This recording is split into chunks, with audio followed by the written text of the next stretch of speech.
할렐루야. 저는 오늘 본문의 말씀을 통하여 누가 부활에 대하여 묻는다면이라는 제목으로 함께 말씀을 나누고자 합니다. 누군가가 여러분에게 어떻게 죽은 사람이 부활했다는 것을 믿을 수가 있겠느냐고 묻는다면 우리 사랑하는 예봄의 성도 여러분들은 어떻게 대답을 하시겠습니까? 그냥 믿는 거야. 믿으라고. 무조건 믿어.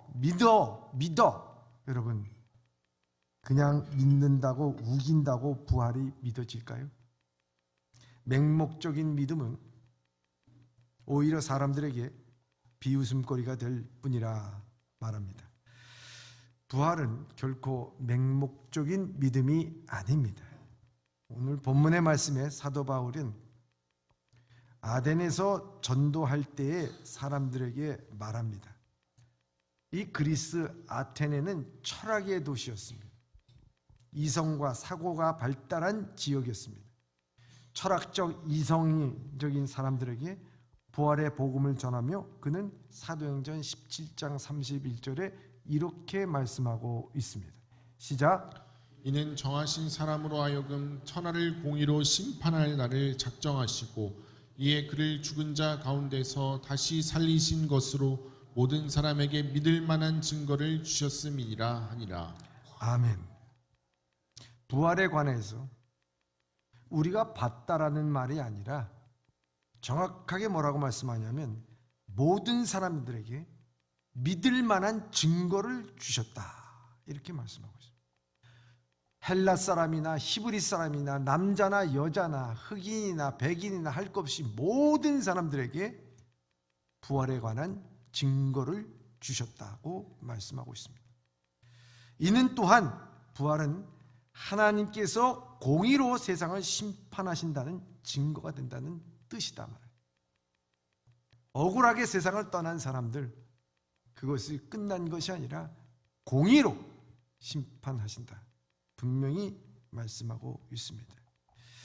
오늘 본문의 말씀에도 철학의 도시 그 밑으로 내려와서 그리스의 그 한 도시인 고린도에게 사람들에게 부활의 소식을 전합니다.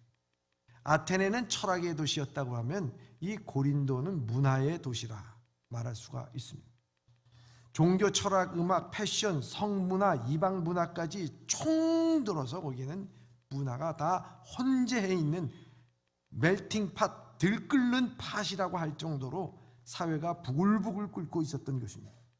이들에게 부활이라는 기독교의 진리는 매우 생소할 수도 있었을 것입니다. 그들이 부활이 무엇인가에 대해서, 심지어는 고린도 교회 안에 있는 성도들도 이 부활에 대해서 잘 알고 있지 못했다는 것입니다. 그래서 이 바울은 부활은 우리 기독교 신앙의 핵심이라고 말씀하면서 그리스도의 부활은 사도들이 직접 목격한 것고 나도 또한 목격한 것이다라고 말하고 있는 것입니다. 그리고 모든 사람들에게 부활을 증명하는 부활의 첫 열매로서 그리스도의 부활을, 그 부활의 의미를 또한 설명하고 있습니다. 그런데 고린도 사람들에게 묻습니다. 죽은 자들이 어떻게 어떤 몸으로 부활할 것인지 묻는 질문에 오늘 답변을 하고 있는 내용이 오늘 본문의 내용입니다. 어떻게 답변하고 계실까요? 첫째입니다. 첫째, 몸의 부활은 하나님의 디자인입니다. 몸의 부활은 하나님의 뭐라고요? 디자인이다.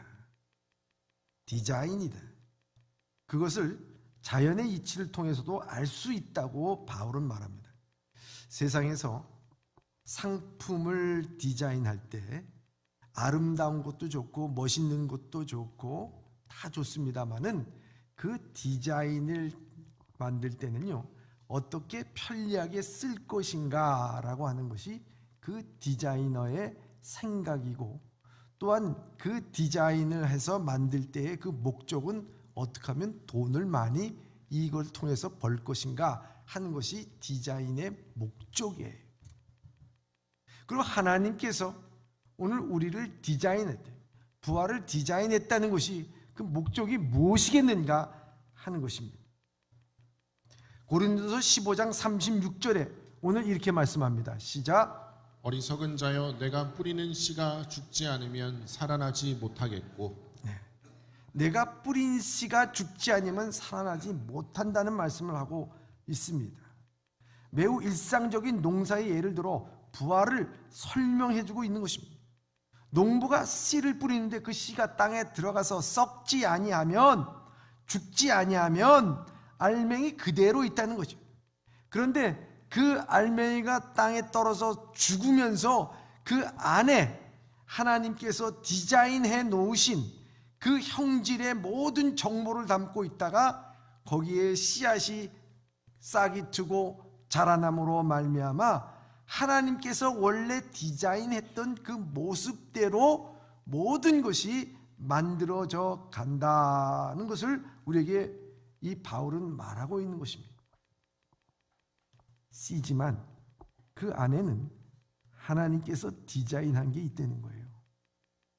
우리 눈으로 보기에는 씨가 다 그런 것 같지만 거기에는 하나하나 각각 그 형체가 다르고요, 그 생김새가 다르고 다 다르대.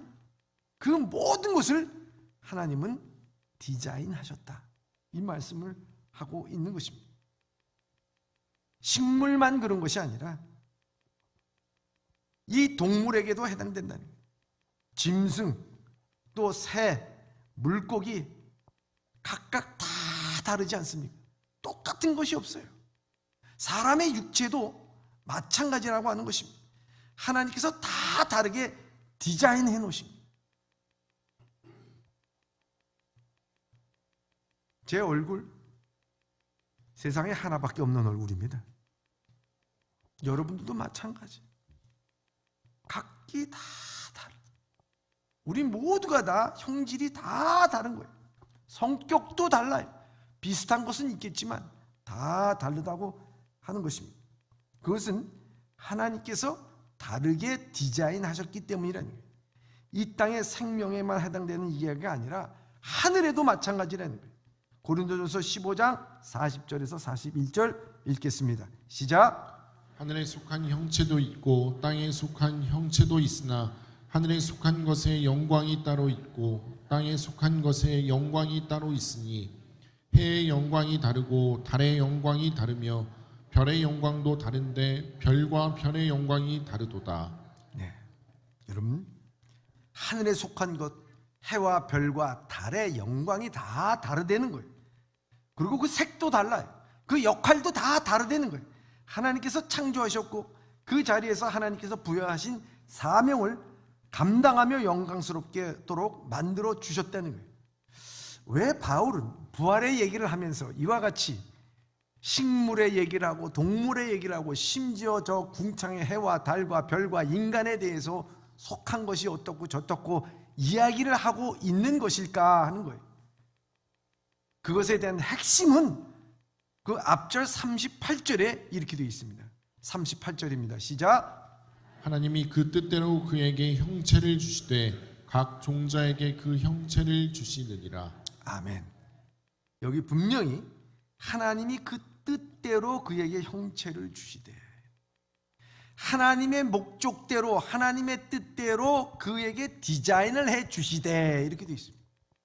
하나님께서 해와 달과 별과 각각 다른 것들, 식물도 각각 다른 것들, 또 짐승과 물고기와 새도 다 다르듯이 모든 것에 대한 하나님의 목적대로 디자인하셨다는 거예요. 하나님의 목적대로 디자인해 주셨다는 거예요. 왜 이런 말씀을 해보는가? 그것을 종합해 보면요, 창조에 대한 이야기입니다. 창조에 대한 이야기. 여러분, 우리 창세기 1장에 보면 하나님께서 천지를 창조하시는 내용들이 다 나와 있어요. 거기에 하나님께서 천지를 창조하시되 맨 처음에 땅에 풀 맺는 씨, 채소 각각 종류대로 이렇게 되어 있어요. 짐승도 각각 종류대로, 해와 달과 별, 주님께서 궁창에 있는 것도 그것에 대해서 계절을 나타나게 하는 목적대로, 그리고 21절에는 하나님이 큰 바다의 짐승의 물에 번성하여 움직이는 모든 생물과 나는 것과 바다에 있는 것을 각각 종류대로 말씀하고 있습니다. 이 창조의 기사에 보면 바울의 지금 말씀하고 이게 똑같다는 거예요. 여러분, 뭘 말씀하고 있는가? 왜 이렇게 굳이 장황하게 사도 바울은 창조의 이야기를 다시 언급하는가 하는 것입니다. 그것은 듣는 사람으로 하여금 다시 한번 하나님이 어떤 분임을 깨닫게 하기 위한 것이라는 거예요. 여러분, 부활이라는 것을 상식적으로 생각할 때 우리가 잘 이해가지 않는 어려운 부분입니다. 그렇죠? 이 중에 누구도 부활한 사람은 없습니다. 그렇기 때문에 부활이라는 건 참 쉽지 않은 겁니다. 그런데 그것을 우리에게, 오늘 믿는 우리에게 사도 바울은 우리의 일상에서 이해되기 어려운 이 부활이라는 문제 너머에 누가 계시느냐? 세상을 창조하시고 디자인하신 하나님이 계시다라고 하는 것을 우리에게 말씀하고 있는 것입니다. 우리는 다시 살 수 있는 능력이 스스로는 없지만 우리가 믿고 고백하는 하나님은 어떠한 분이냐는 거예요. 그 하나님은 천지를 창조하신 분이에요. 모든 것을 각각 자기 종류대로 디자인하시고 만드시고 그 목적대로 행하도록 하신 분이 바로 하나님이시라 하는 것을 우리에게 말씀하고 있습니다. 여러분, 생각해 보시기 바랍니다. 여러분, 하나님께서 천지를 창조하신 하나님을 믿으십니까? 여러분, 우리는 하나님이 천지를 창조하신 것을 믿어요. 그런데 여러분, 그것보다도 더 작은 부활에 대해서, 죽은 자가 다시 산다는 것을 갖다가 믿지 못한다면은 그건 어불성설이라는 것을 바울이 말씀하고자 한 겁니다. 여러분, 그렇잖아요. 천지의 창조주신 여호와 하나님을 믿으면서 어떻게 그 모든 생명의 여탈골을 짓고 있고 생사화복을 주관하시는 그 하나님이 우리를 부활하시기 위하여 디자인하고 계시고 디자인하셨다는 것을 믿어야 된다는 것을 오늘 그 모든 증거를 들어서 우리에게 말씀하고 있는 거예요. 하나님께서는 부활에 대한 증거는요, 천지 창조의 모든 내용에 다 들어있다는 것을 우리에게 말씀하고 있는 것입니다. 그래서 우리가 바울이 부활을 의심하는 자들에게 36절에 보면 그런 자들은 어리석은 자들이다. 우리의 신앙 고백을 할 때 천지를 창조하신, 그래서 그것을 믿는다고 하면서 어떻게 부활에 대해서 믿지를 못하느냐 하는 것을 말씀하고 있습니다. 바울은 하나님에 대한 일관적인 인식을 유지하는 반면에 고린도 교회 성도들은요, 머릿속에 두 가지가 있었어요. 하나는 교회에서 믿음의 생활을 하면서 하나는 상식적인 생각으로 세상의 머리가 있었다는 것입니다. 이 교회 진리를 따르는 것에 대해서는 아멘을 하지만 또한 세상의 상식을 따르는 일에 대해도 쫓아갔다는 거예요. 그러니까 이 하나님에 대한 지식과 세상의 상식이 충돌하고 있는 것을 바라보면서, 야, 너희들이 어떻게 하나님의 말씀을 배웠다면, 하나님을 예수 그리스도를 구주로 영접했다면 어떻게 그런 것에 대해서, 부활에 대해서 그 오류에 빠질 수가 있느냐는 거예요. 죽은 사람이 다시 사는 문제 그 자체에만 집중하다 보면 불가능한 것처럼 생각되지만, 그러나 천지를 창조하신 하나님께서 우리를 부활하시게끔 디자인하시고 만드시고 이끄시고 계획하시고 거기에 목적을 두셨던 주님, 그 주님을 우리가 분명히 믿고 나간다고 하면은 우리 마음 가운데 이 부활이라고 하는 것은 세상 만물을 다 보면서도 거기에 다 부활의 증거가 있음을 알고 우리가 분명히 하나님을 바라보면서 나가야 될 줄 믿습니다. 이게 부활이에요. 그렇기 때문에 이 부활에 대해서 우리가 분명히 알아야 될 것이 뭐겠습니까? 그것은 다른 것이 아닙니다. 이 부활이라고 하는 것은 하나님께서 디자인하시고 계획하셨다고 하는 것을 우리가 분명히 말을 할 수 있어야 된다 하는 것입니다. 두 번째입니다. 둘째, 부활은 단순한 재생이 아니라 하나님의 창조적 능력을 통한 완전한 회복입니다. 부활은 단순한 재생이 아닙니다. 폐지 주어다가 그걸 구워 삶아가지고 새롭게 재질을 만드는, 똑같은 것을 갖다가 재생하는 것이 아닙니다. 철을 갖다가, 고철을 갖다가 녹여가지고 다시 철 구조물로 만드는 그런 재생하는 작품이 바로 우리 부활이 아니라는 것이, 부활은 완전히 다른 하나님의 완전한 회복을 우리에게 말씀해주고 있다는 것이 오늘 본문의 말씀 42절에서부터 44절의 말씀입니다. 시작. 죽은 자의 부활도 그와 같으니 썩을 것으로 심고 썩지 아니할 것으로 다시 살아나며, 욕된 것으로 심고 영광스러운 것으로 다시 살아나며, 약한 것으로 심고 강한 것으로 다시 살아나며, 육의 몸으로 심고 신령한 몸으로 다시 살아나나니, 육의 몸이 있은즉 또 영의 몸도 있느니라. 아멘. 우리는 부활을 생각할 때마다 이런 말을 합니다. 내가 어떤 모습으로 부활할까? 20대의 모습으로 부활할까? 아니면 내가 가장 사랑스러웠던 때의 그 모습으로 부활할까? 우리는 그렇게 생각합니다. 어떤 부활의 몸으로 우리는 부활할까 생각합니다. 사랑하는 예범의 성도 여러분들은 어떤 모습으로 부활하기를 원하십니까? 그런데 이 부활은 우리의 육신이 젊었을 때 혹은 가장 사랑스러울 때 재생되는 것이 아님을 우리에게 분명히 말씀하고 있습니다. 바울은 이 땅에 우리의 몸과 하늘에 속한 신령한 몸을 비교를 하면서 이 부활의 몸에 대한 정말 위대한 것을 우리에게 말씀하고 있습니다. 우리가 지금 가진 이 몸은 썩어질 몸이지만은 부활할 때 가질 몸은 썩지 아니할 것이라고 말씀하고 있습니다. 썩지 아니할 것은 영원한 생명을 가졌다는 거예요. 우리가 부활할 때는 영원한 생명으로, 우리는 육신, 이 썩어질 육신, 흙으로 만들어져서 흙으로 돌아갈 거예요. 그러나 우리가 부활할 때는 흙으로 돌아가지 않습니다. 영원한 생명으로 하나님 앞에서 서게 된다고 하는 것을 의미하고 있습니다. 또한 이 땅의 몸은 욕된 것으로 심지만 부활할 때는 영광스러운 것으로 다시 산다고 말합니다. 이 욕된 것이라고 하는 것은 수치, 불명예를 의미합니다. 현재 존재하는 하나님께서 원래 창조하신 하나님의 그 영광, 그 모든 것을 갖다가 반영하지 못하고 참 수치스러운 삶, 불명예스러운 것, 죄 가운데서 이기지 못해서, 자기 자신을 이기지 못해서 수치스러운 삶을 살게 됩니다. 누군가의 우리의 죄를 물었을 때 그 앞에서 수치스러운 삶을 살게 된다는 거예요. 이 건물로 치자면은 폐허가 된 건물이라는 거예요. 그걸 갖다가 온전케 만들어 주신다 하는, 회복시켜 주신다고 하는 하나님의 말씀입니다. 하나님의 영광이 드러나게 된다는 거예요. 우리의 삶 가운데 하나님의 영광. 한 주간 살면서 우리 사랑하는 예범의 성도들은 얼마나 하나님의 영광을 드러내며 살았습니까? 셋째는 이 땅에서 우리의 상태는 약하나 부활 시에는 강한 상태가 될 것이라고 말합니다. 여기 약한 것이라고 하는 것은 연약함, 질병 등을 나타내는 말이고, 마음의 약한 것과 경제적 빈곤, 도덕적 취약성을 표현할 때 사용되는 말입니다.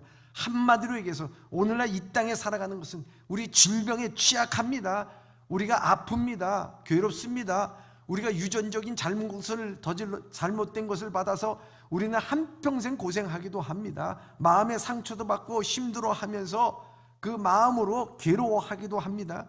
빈곤 가운데 먹는 것에 대해서 우리는 빈곤에 젖어 있을 때가 참 많이 있습니다. 뿐만 아니라 우리는 마음의 병이 걸리기도 하고, 여러 가지 도덕적으로 우리는 올바르다고 생각하는 것을 하지 못할 때가 너무 많이 있고, 유혹에 우리는 쉽게 넘어갈 때가 참 많이 있다는 거예요. 우리는 약합니다. 유혹에 약하고요, 질병에 약하고요, 물질에 약하고요, 사람에 약하고요, 다 약해. 그렇잖아요. 우리 누구나 다 또한 약점을 갖고 있는 것입니다. 너무 무기력하게 빠질 때도 있습니다. 근데 부활의 모든 것은 강한 상태가 된다. 이 강하다고 하는 것은 뭐냐면 디나미스, 다시 말하면 능력이 있다는, 능력, 신체적, 지적, 영적 힘의 능력을 의미한다. 그렇기 때문에 어떤 것이라도 다 이겨나갈 수 있는 강한 것, 능력을 갖고 산다는 거예요. 하나님께서 주시는 모든 능력이 우리 안에 있다는 거예요. 그것이 부활한 몸이라고 우리에게 말씀하고 있습니다. 뿐만 아니라 땅에서 우리의 육체의 몸으로 심고 신령한 몸으로 다시 살아날 것이라고 말씀하고 있습니다. 여기에 육이라고 하는 단어, 이것이 뭐냐? 육적인 탐욕과 욕심을 의미합니다. 여러분, 우리는 우리 마음에 있는 탐욕과 욕심 벗어날 수가 없습니다. 그렇지 않습니까? 우리는 믿습니다 하고 나가지만 저 문 밖에 나갈 때는 우리 눈에는 탐욕이 먼저요, 욕심이 먼저 우리는 들어올 때가 참 많이 있습니다. 우리는 불완전하죠. 이 모든 탐욕을 어떻게 없앨 수는 없을까? 내 마음 채워지지 않는 이 탐욕 어떻게 만족할 수는 없을까? 자족하며 살아갈 텐데 그것이 안 되는 게 우리의 인간이에요. 근데 하나님께서는 이 육의 몸으로 심었지만 그러나 우리의 영에 속한 신령한 몸으로 우리는 다시 살아난다라고 말하고 있어요. 이 신령한 몸이라고 하는 것은 뭐냐? 하나님의 성령의 이끌림을 받는 거예요. 육적으로 이끌림을 받는 게 아닙니다. 신령한 것, 하나님의 것으로, 거기엔 갈등도 없습니다. 거기에는 아픔도 미련도 없습니다. 우리에게 있어서 거기에는 기쁨과 감사만이 넘쳐난다고 하는 것입니다. 부활은 이렇게 썩지 아니하는 존재로, 고통에 빠지거나 빠지지 않는 강한 상태로, 정욕에 이끌리지 않는 어리석은 선택을 하지 않는 성령에 이끌리는 신령한 존재가 된다는 것을 말씀하고 있습니다. 얼마나 귀한 겁니까? 그래서 요한계시록 21장 4절에도 우리가 하나님 나라에서 우리의 삶의 형태에 대해서 말씀하실 때 모든 눈물을 그 눈에서 닦아주시나니 다시는 사망이 없고 애통한 것이나 곡하는 것이나 아픈 것이 다시 있지 아니하느니 처음 것들은 다 지나갔습니다. 묻습니다. 여러분들이 인생을 살아가는데 닥치는 모든 일은 다 처음이에요. 난생 처음 당한다. 그런데 이 모든 것들이 다 지나가는 것입니다. 하나님의 은혜로 모든 것이 강하게 되고 신령하게 되고 또한 영광스러운 것으로 된다는 것을 우리에게 말씀하고 있습니다. 우리가 살아가는 이 지구 상황, 아무리 과학이 발달하고 뭐가 발달해가지고 편안한 삶이 되긴 하죠. 핸드폰 갖고 옛날에는 그것이 얼마나 불편했습니까? 편지를 쓰고 말을 타고. 그러나 지금은 우리가 비행기를 타고 대륙 어디나 다 갈 수가 있는, 그런 반면 여러분들이 꿈에도 생각하지 못한 코로나19라고 하는, 또 재앙이라고 하는, 재난이라는 것이 언제 어떻게 우리에게 닥칠지 모르는 거예요. 편안한 삶은 있을지 모르지만 우리 인간의 삶의 평안은 점점 줄어들고 있다는 거예요. 불안과 고통과 염려와 걱정과 근심과 의심이 우리의 마음을 다 지배하고 있는 것 아니겠습니까? 그러면 오늘 우리는 너무나도 불안한 삶 가운데서 살아가야 되는 것인가? 절망 속에서 살아가야 되는 것인가? 그게 아니라는 것입니다. 오늘 바울은 이와 같이 부활에 대해서 어떤 몸으로 부활할 것인가를 우리에게 말씀하고 있을 때 그 부활은 바로 이제 우리가 완전하게 이 모든 것을 넘어서 최후의 소망이 있는 새로운 만물로서 새롭게 하실 부활의 소망이 있다고 하는 것을 우리에게 말씀하고 있는 것입니다. 그렇기 때문에 성도들은 궁극적으로 마지막까지 우리가 붙들고 살아가야 될 것이 무엇인가? 나는 부활의 몸으로서, 지금 이것이 아니라 부활의 몸으로서 나는 영광스럽게 신비스러운 몸으로, 강한 몸으로, 신령한 몸으로 나는 부활할 것을 믿습니다. 이걸 믿으면서 이것을 전해야 될 줄 믿습니다. 하나님께서는 우리를 완벽하게 회복시켜 줄 줄 믿습니다. 셋째입니다. 셋째, 부활은 이전으로 돌아가지 않는 것입니다. 그렇습니다. 부활은 이전으로 다시 돌아가지 않는 것이라 말씀합니다. 오늘 예수님의 형상을 입는 것이라고 말씀하면서 고린도전서 15장 48절 49절에 이렇게 말씀하고 있습니다. 시작. 무릇 흙에 속한 자들은 저 흙에 속한 자와 같고 무릇 하늘에 속한 자들은 저 하늘에 속한 이와 같으니 우리가 흙에 속한 자의 형상을 입은 것 같이 또한 하늘에 속한 이의 형상을 입으리라. 아멘. 사랑하는 예봄의 성도 여러분, 여러분들은 다 흙에 속한 형상을 다 입으셨어요. 아담 이후로부터 여러분들은 흙에 속한 형상을 입고 사는 것입니다. 그렇기 때문에 우리가 죽으면 어떻게 됩니까? 우리는 육신 흙으로 돌아가게끔 되어 있습니다. 창세기 5장 5절에 보면 아담은 그는 930세를 살고 죽었더라 이렇게 되어 있어요. 죽었더라. 흙의 형상을 입고 살아가는 흙표, 이것은요 죽었더라가 끝입니다. 죽었더라가 끝이에요. 그런데 제2의 아담인 이 예수 그리스도의 형상을 입게 되면 어떻게 되느냐? 두 번째 아담이신 예수 그리스도께서의 마지막에 대한 기록은 마태복음 28장 6절입니다. 거기에 뭐라고 되어 있냐? 그가 여기 계시지 않고 그가 말씀하신 대로 살아나셨느니라. 와서 그가 누우셨던 것을 보라, 이렇게 말씀하고 있습니다. 여러분, 첫 아담에 속해 있는 자들은 죽음으로 그냥 걸어가는 자들입니다. 그러나 두 번째 아담이신 예수 그리스도께 속한 자들은 생명과 부활로 나가는 존재라고 하는 것입니다. 두 번째 아담에 속해 있는 자들은요, 첫 번째 아담으로 걸어간 길을 다시는 걸어가지 않는다는 거예요. 우리는 그 길을 다시 반복하지 않는 거예요. 불안과 욕망과 탐욕과 욕심의 그 길을 다시는 가지 않는다는 거예요. 이전 것은 지나갔으니 보라 새 것이 되었도다. 부활은 이전 것이 아닙니다. 우리는 새 것입니다. 다시 돌아가지 않는다는 것입니다. 오늘 우리가 이 세상에 살아가면서요, 육신의 삶을 입고 살아갈 때 항상 반복되어지는 삶을 살아가고 있어요. 우리가 좀 새로워지려고 하는데도 불구하고 항상 우리의 탐욕이 우리를 붙잡고 우리의 욕심이, 우리의 자존심이, 헛된 자존심이, 허황한 마음이, 그래서 우리의 작심삼일 매일 반복되는 삶을 살아요. 그러나 부활은 우리에게 있어서 부활의 몸으로 우리가 하나님께서 영광을 입을 때 다시 반복되지 않는, 이전으로 다시 돌아가지 않는다고 하는 것입니다. 여러분, 이전으로 다시 돌아가는 게 겁나고 두려운 사람 있습니까? 부활의 확신을 갖고 사시길 바랍니다. 이전으로는 절대로 돌아가지 않을 줄 믿습니다. 죽음으로 돌아가지 않습니다. 다시 옛생활로 돌아가지 않습니다. 불완전한 것으로 돌아가지 않습니다. 옛것으로 돌아가지 않습니다. 모든 것이 이 땅에 속한 것이 아니라 하늘에 속했기 때문이라 하는 것입니다. 저는 몇 년 전 이 부활이라고 하는 영화를 본 적이 있습니다. 거기 보면 로마 군인 호민관이라고 하는 사람의 시각으로서 예수님의 부활을 그린 영화입니다. 이 호민관은 예수님께서 죽음에 대해서 가장 가까이 목격한 사람이에요. 그런데 예수님께서 부활하셨다는 소식을 듣게 됩니다. 그리고 그 소식의 진위가 진짜인지 가짜인지 그것을 조사를 하다가 그만 부활하신 예수 그리스도를 만나게 됩니다. 그 예수 그리스도를 만나고 난 다음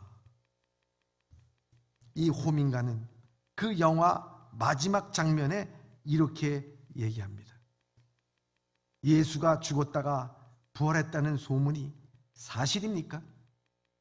예수가 죽었다가 부활했던 소식이, 그것이 소문이 사실입니까? 그러자 그는 이렇게 얘기합니다.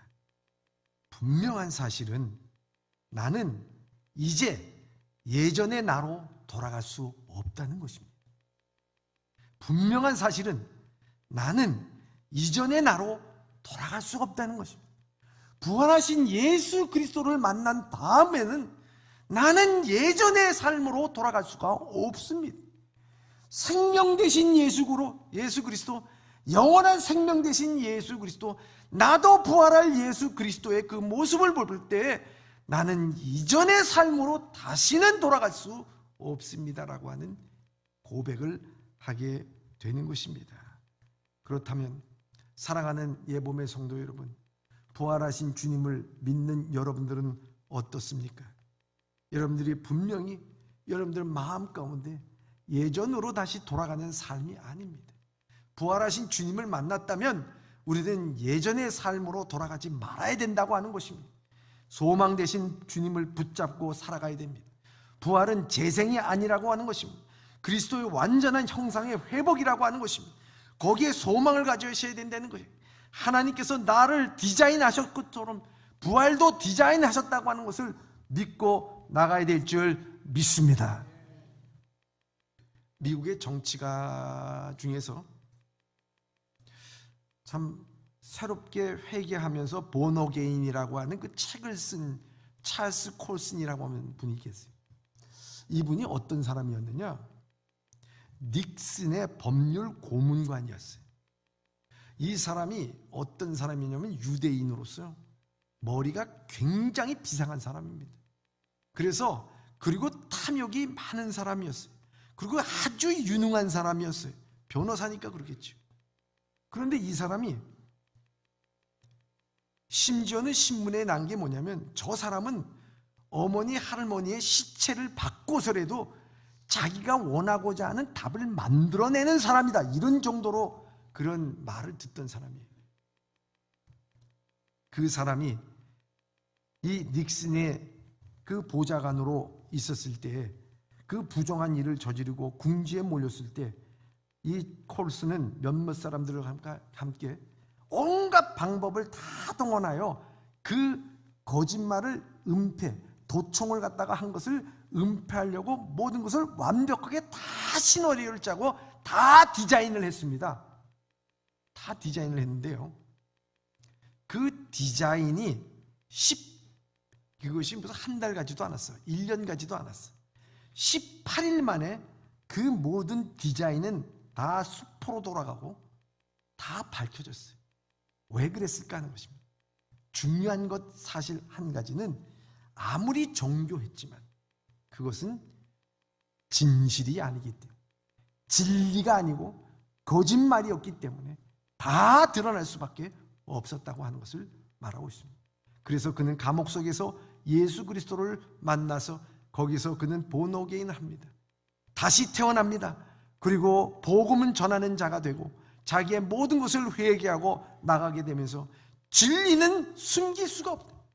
2000년의 역사 가운데 예수 그리스도의 부활을 폄훼하고 덮으려고 하고 거짓으로 가장하려고 했던 많은 일들이 있었지만 오늘 그것은 덮을 수가 없었고 더 수많은 사람들이 부활하신 주님을 만나게 되고 그들의 삶이 변화되고 다시 돌아가지 않는 삶을 살아가는 그들의 모습을 바라보면서 진리는 덮을 수가 없다는 것을 말하고 있습니다. 사랑하는 예봄의 성도 여러분, 오늘도 마찬가지입니다. 우리가 예수 그리스도의 부활을 우리가 믿는다고 하면 오늘 우리는 이것은 진리요 결코 변할 수가 없는 것이고 내 삶 가운데서 나의 삶을 디자인하신 주님, 나를 이 땅에 태어나게 하신 주님은 나를 부활의 영광으로 이끄실 주님인 줄 믿습니다. 뿐만 아니라 주님께서는 나를 재생하는 것이 아니라 우리에게 신령한 몸으로 다시 부활할 소망을 갖고 승리할 수 있기를 바랍니다. 무엇보다도 우리가 이 부활에 대해서는 우리가 전적으로 다시는 우리가 이 세상의 일을 반복하지 않는 영원한 하나님 나라에서 우리가 평강을 누릴 것을 생각하면서 이 부활의 기쁜 소식을 만방의 이웃에게 여러분 한 주간 동안 전할 수 있는 여러분들 되시길 주님의 이름으로 축원합니다. 기도하겠습니다.